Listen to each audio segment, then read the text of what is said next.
Opening up diagonals and central influence immediately sets an aggressive tone, inviting immediate confrontation.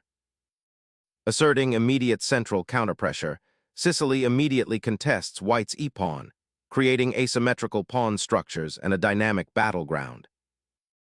Developing the knight to f3 immediately challenges black's central control and prepares for kingside castling, aiming to seize the initiative in the Sicilian defense.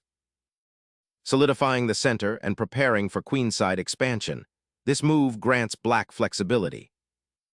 Asserting central dominance immediately ignites tactical fireworks and forces a clear pawn structure decision.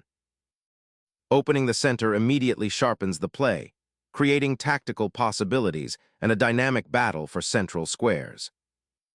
Recapturing the pawn immediately asserts central presence, opening lines for development and hinting at aggressive intentions.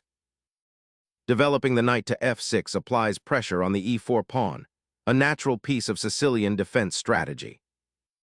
Developing the knight to c3 immediately reinforces central control and prepares for rapid castling, a common and powerful approach in this Sicilian structure.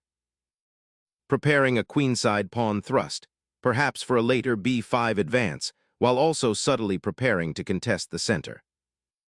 Solidifying control of the d5 square and preparing for a fianchetto, g3 signals a commitment to a more positional approach, aiming to build a robust pawn structure and potentially launch an attack on the kingside later.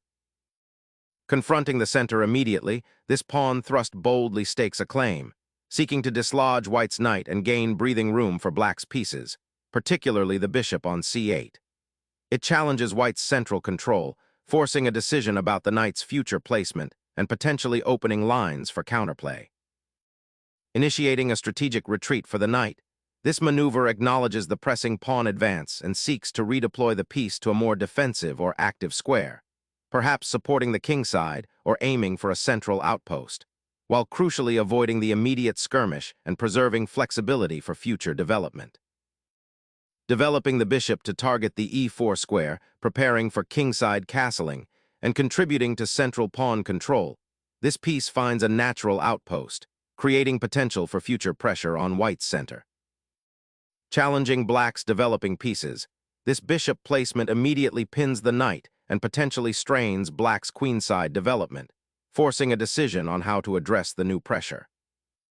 Unyielding in its central presence, the knight immediately reinforces the d-pawn and prepares to sweep towards the queenside, aiming to challenge white's knight on f3.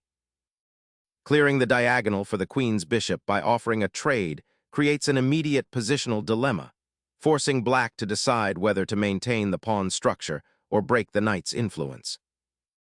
Injecting immediate queenside dynamism, this pawn thrust aims to disrupt white's harmonious development and seize vital space, potentially preparing a later queenside expansion or a tactical skirmish. Launching a pawn storm on the queenside immediately contests space and aims to disrupt black's developing pieces, potentially forcing weaknesses. Unlocking the queenside pawn's potential, black immediately challenges white's central control, aiming to disrupt the knight's retreat and gain space for counterplay. This bold advance forces white to confront the advanced pawn, potentially creating a pawn majority for black or opening crucial lines for future attacks. Intriguing piece placement, disrupting the natural knight development, and aiming to exploit the slightly exposed b4 pawn. This maneuver immediately questions black's pawn structure, forcing them to consider immediate defensive arrangements rather than continuing their queenside expansion.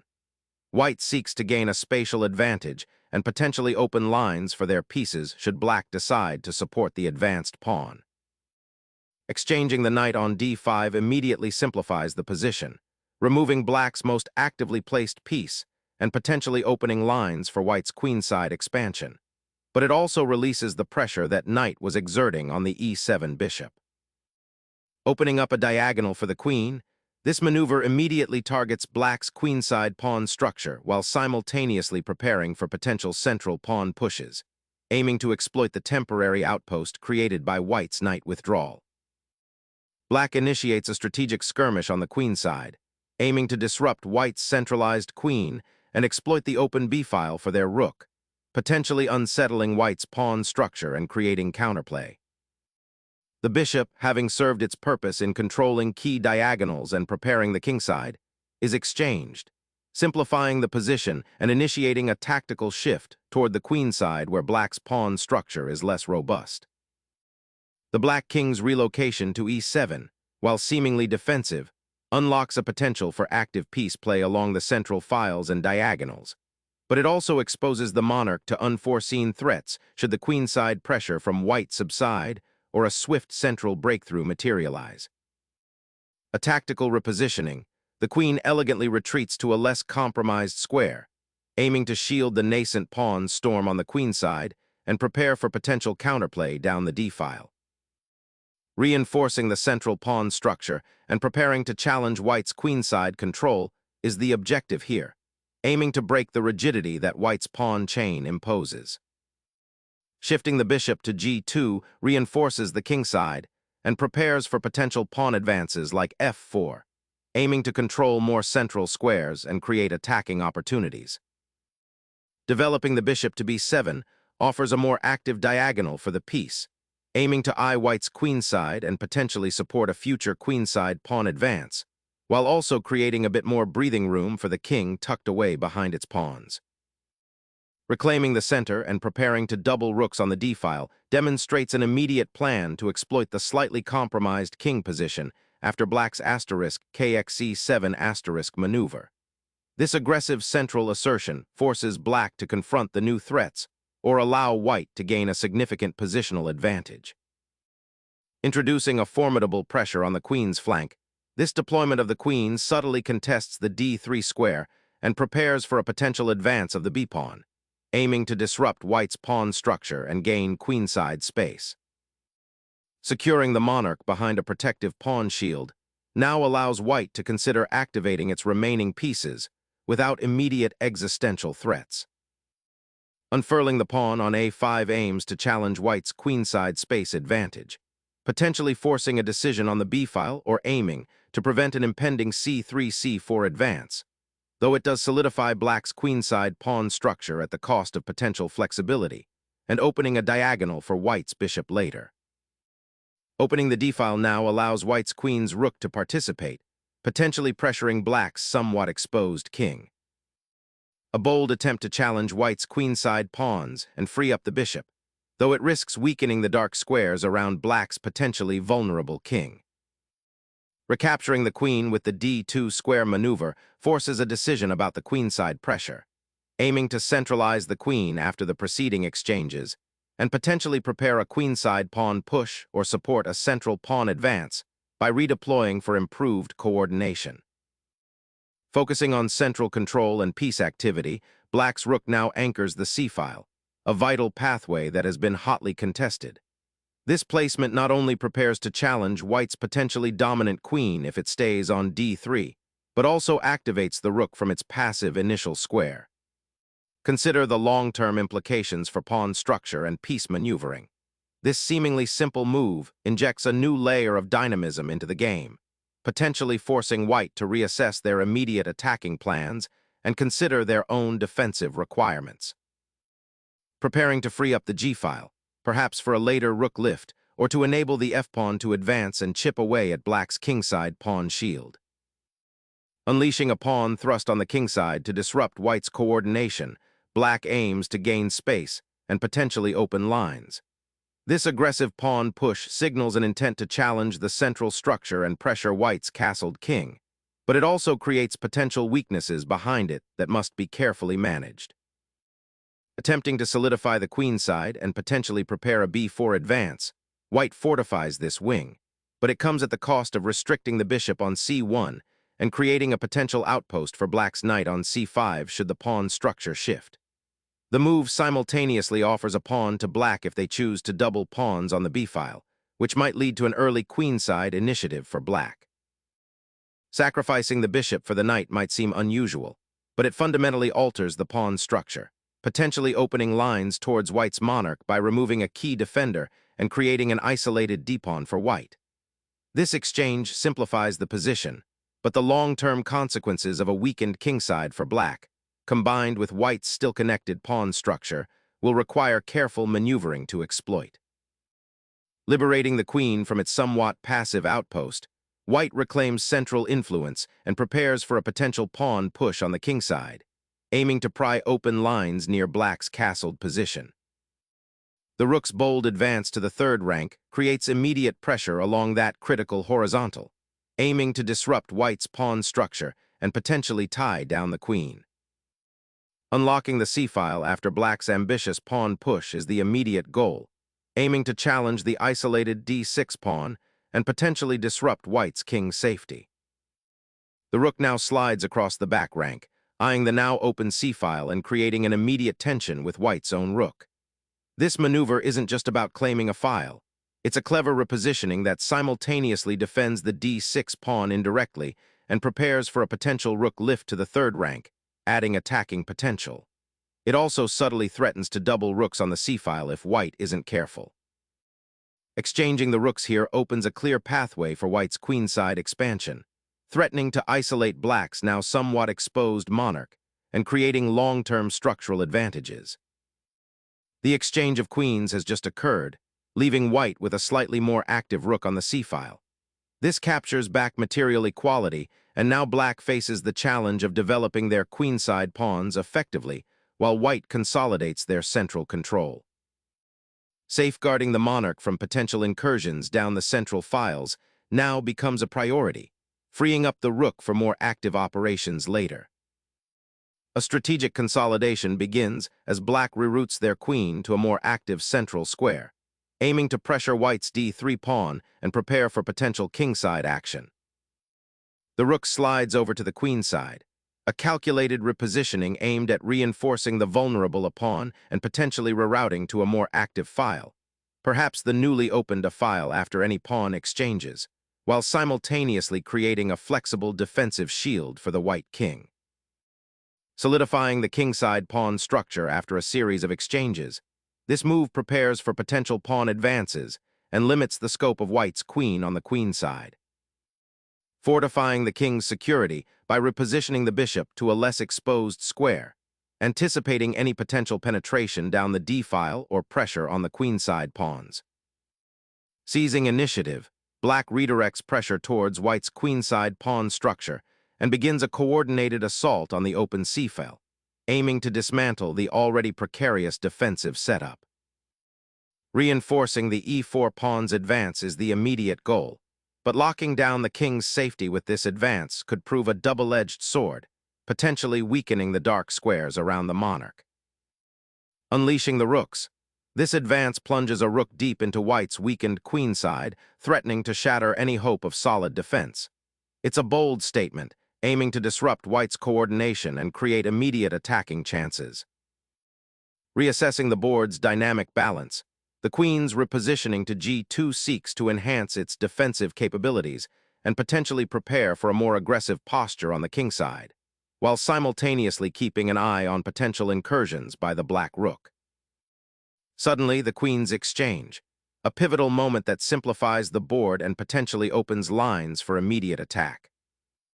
Asserting dominance on the d-file with the bishop's repositioning directly challenges black's control and aims to disrupt their existing piece harmony, potentially opening avenues for a kingside pawn push later.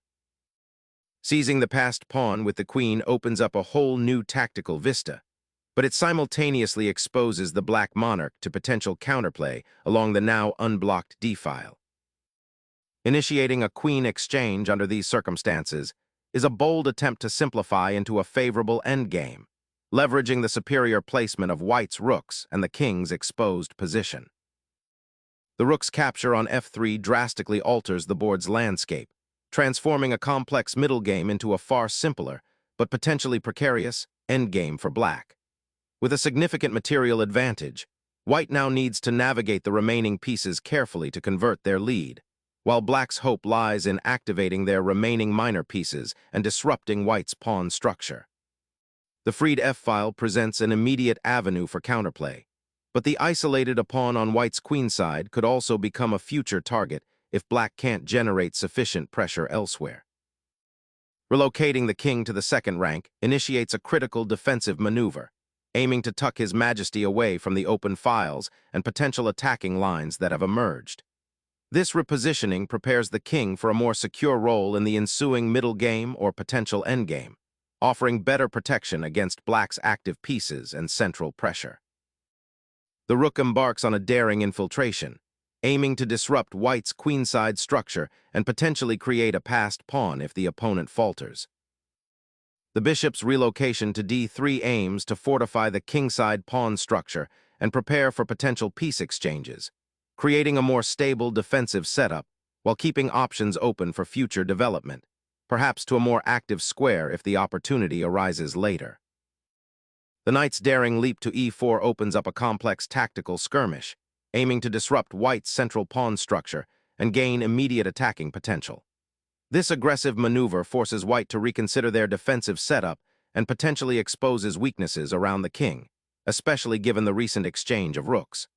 The immediate pressure on the f3 pawn creates a dynamic imbalance, and black hopes to exploit this by further activating their remaining pieces. Liberating the bishop creates immediate pressure on black's overextended pawn structure, potentially leading to tactical skirmishes as white aims to exploit the now exposed king. The rook now occupies the fourth rank, creating immediate pressure and disrupting white's pawn structure by targeting the d3 square, a pivotal point of defense. Shifting the king towards the center in this complex pawn structure aims to activate it for potential defensive duties or even an offensive role, while simultaneously preparing to regroup other pieces in the ensuing exchanges. Unleashing the d-pawn now, black aims to disrupt white's central coordination and create dynamic counterplay. This pawn thrust is a bold attempt to seize initiative, challenging the pawn structure and potentially opening lines for the rooks and king. It's a gamble that could either liberate black's pieces or leave them exposed if white can manage the ensuing complications effectively. Securing the queenside rook's mobility for a potential advance into enemy territory, this placement anticipates the inevitable pawn skirmishes that will soon define the battlefield. Unleashing a pawn on the d-file injects immediate dynamism into the position, aiming to dislodge white's rook and potentially open lines for black's remaining pieces. This advance seeks to exploit the current setup, creating new threats and forcing white to react defensively, potentially disrupting their coordination. It's a bold attempt to seize initiative in a seemingly balanced middle game. The rook's redeployment to the d-file aims to challenge black's dominant central pawn and potentially support a future advance, even as white grapples with a slight spatial disadvantage and an exposed king. The black rook, having successfully navigated the complex exchanges and now occupying the now open third rank, seeks a more active position to threaten white's weakened queenside pawn structure. A bold territorial grab, this pawn push aims to restrict black's rook activity on the kingside while simultaneously creating a safe haven for the white king, anticipating potential endgame skirmishes. A bold maneuver, aiming to activate the rook and create immediate pressure on the weakened white kingside diagonal. A strategic reevaluation on the queenside becomes paramount as white repositions the rook to a more active file, aiming to challenge black's control and potentially create play on the open files now that the exchange has simplified the central tension. The black king, leaving its safe haven on e7 and venturing into the center on e6, signals an aggressive intent, but significantly increases its exposure to potential discovered attacks and checks, particularly with white's rook now poised on the d-file and the prospect of activating the bishop on d3.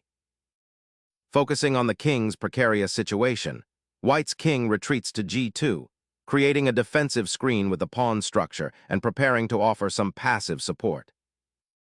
This pawn push aims to inject life into black's position, seeking to create counterplay and potentially open lines for the weakened monarch.